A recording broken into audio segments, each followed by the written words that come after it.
ಗಟ್ಟಿಯಾಗಿರ್ತಾರೆ. ಯಾಕಂದರೆ ಉಚ್ಚಾಟನೆ ನಂತರ ನಿಲ್ಲಿಸಿದರು. ಅವನು ಉಚ್ಚಾಡಿಸ್ಬೇಕು, ಇಷ್ಟೊಂದು ತಪ್ಪು ಮಾಡಿದ್ದಾರೆ, ಸಾರ್ವಜನಿಕವಾಗಿ ಬೀದಿ ರಂಪ ಮಾಡಿದ್ದಾರೆ. ಮತ್ತು ಇವರು ಕಾಂಗ್ರೆಸ್ ಏಜೆಂಟಾ ನಾವು ಮೂಮೆಂಟನ್ನು ಹಾಳು ಮಾಡಿದರು. ನಮ್ಮ ಭರತ ಬೊಮ್ಮಾಯಿ ಸೋಲೋದಕ್ಕೆ ಈ ಮನುಷ್ಯನ ಕಾರಣ, ಹಿಂದಿನ ರಾಜಕಾರಣ ಕಾರಣ ಅಂತ ಅದು ಒಂದು ಜೋಡಿಸ್ಕೊಳ್ಳಿದ್ದಾರೆ. ಎಷ್ಟು ಸಾಧ್ಯ ಅದು ಗೌಡರಾಗಿರ್ಬೋದು, ಬೊಮ್ಮಾಯಿ ಆಗಿರ್ಬೋದು, ಅದ್ರ ಜೊತೆಗೆ ಯತ್ನಾಳ ನಮ್ಮ ಯಡಿಯೂರಪ್ಪನವ್ರು ಆಗಿರ್ಬೋದು, ಇನ್ನುಳಿದ ಅನೇಕರು ಇವತ್ತು ಅವ್ರ ವಿರೋಧವಾಗಿ ಮಾತಾಡಲಿಕ್ಕೆ ಶುರು ಮಾಡಿದ್ದಾರೆ. ಯತ್ನಾಳ್ ತೆಗೀರಪ್ಪ, ಉಪಯೋಗ ಇಲ್ಲ, ಇವರ ಪಕ್ಷ ಕಟ್ಟುವಂಥ ವ್ಯಕ್ತಿತ್ವ ಇದಲ್ಲ, ಬಾಯ್ಬಡ್ತನ ಅದ, ಹರಕ ಬಾಯಿ ಅದು ಅಂದ್ಬಿಟ್ರಿ. ಇವತ್ತು ಹರಕ ಬಾಯಿ, ಆ ಬಾಯಿ ಏನು ಮಾತಾಡೋದೆಲ್ಲ ಮಾತಾಡಿ ಹೋಗ್ಬಿಟ್ಟಿದ್ದಾರೆ. ಇವತ್ತು ಇನ್ನು ಮುಂದೆ ಏನು ಮಾಡ್ಬೋದು ನಮ್ಮ ಯತ್ನಾಳರು ಅನ್ನೋದು, ಯಾಕಂದ್ರೆ ಅವ್ರಿಗೆ ಇದ್ದಂಥ ಭಾಷೆ ಎಲ್ಲ ಮುಗಿದಂತ ಅನಿಸ್ತದೆ. ಇನ್ನೇನಿದ್ರು ಅಶ್ಲೀಲ ಪದಗಳನ್ನು ಬಳಸ್ಬೇಕಷ್ಟ, ಅದನ್ನು ಬಳಸಿದ್ರೆ ಗೊತ್ತದ ಡಿಫೆಮೇಷನ್ ಕೇಸು ಮತ್ತೇನೋ ಹಾಕ್ಕೊಂಡು ಹೋಗ್ತಾವೆ. ಅವ್ರನ್ನ ಅಷ್ಟು ಬುದ್ಧಿ ಇಲ್ಲ ಅಂತ ಅನಿಸ್ತದೆ. ಯತ್ನಾಳರು ಬುದ್ಧಿವಂತರಿದ್ದಾರೆ, ಅದಕ್ಕೆ ಇದು ಇಲ್ಲಿಗೆ ನಿಲ್ಬೋದು ಅಂತ ಒಂದು.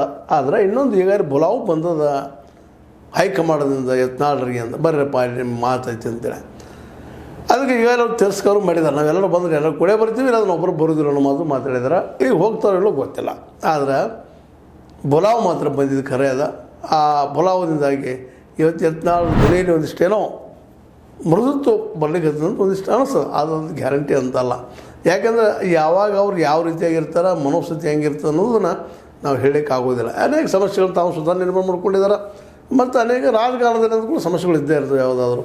ಯಾಕಂದರೆ ಇವನೇ ಕಾಲೆಳೆಯವರು, ಇವ್ರನ್ನ ಕಾಲೆಳೆಯವರು ಅಲ್ಲಿ ಇದ್ದೇ ಇರೋರು. ಪ್ರತಿಯೊಂದು ಪಕ್ಷದಲ್ಲೂ ಇರ್ತಾರೆ, ಪ್ರತಿಯೊಂದು ಜಾಗದಲ್ಲೂ ಇರ್ತಾರೆ.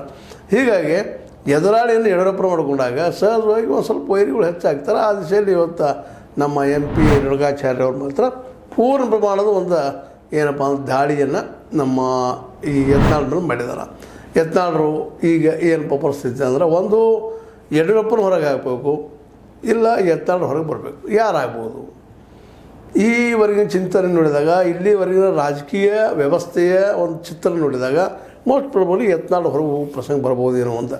ಯಾಕಂದ್ರೆ ಯತ್ನಾಳ್ ಅವರನ್ನು ಇಟ್ಕೊಂಡು ಯಡಿಯೂರಪ್ಪನ ಹೊರಗೆ ಹಾಕುವಷ್ಟ BJP ದಿಟ್ಟ ನಿರ್ಧಾರ ತೆಗೆದುಕೊಳ್ತದಾನ ಅಂತೇಳಿ. ಬೇರೆ ಸಂತೋಷ ದಿಟ್ಟಿರ್ಬೋದು, ಅವ್ರೊಳಗೆ ಏನೂ ಇರ್ಬೋದು. ಆದರೂ ಸಹಿತ ಒಂದು ರಾಷ್ಟ್ರ ಮಟ್ಟದಲ್ಲಿ ಮತ್ತು ರಾಜ್ಯ ಮಟ್ಟದಲ್ಲಿ ಯಡಿಯೂರಪ್ಪನ ಹೊರಗೆ ಹಾಕಿ ಕರ್ನಾಟಕದಲ್ಲೇ BJPಯನ್ನು ಕಟ್ಟಲಿಕ್ಕೆ ಸಾಧ್ಯದನಾ ಅನ್ನುವಂಥದ್ದು.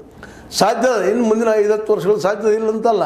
ಯಾಕಪ್ಪ ಅಂದ್ರೆ ಯಾವಾಗಲೂ ಯಾರಿಗೂ ಅನಿವಾರ್ಯ ಅಲ್ಲ. ಇಲ್ಲ ಗಾಂಧೀಜಿಯವರು ಸ್ವತಂತ್ರ ಸಿಕ್ತು,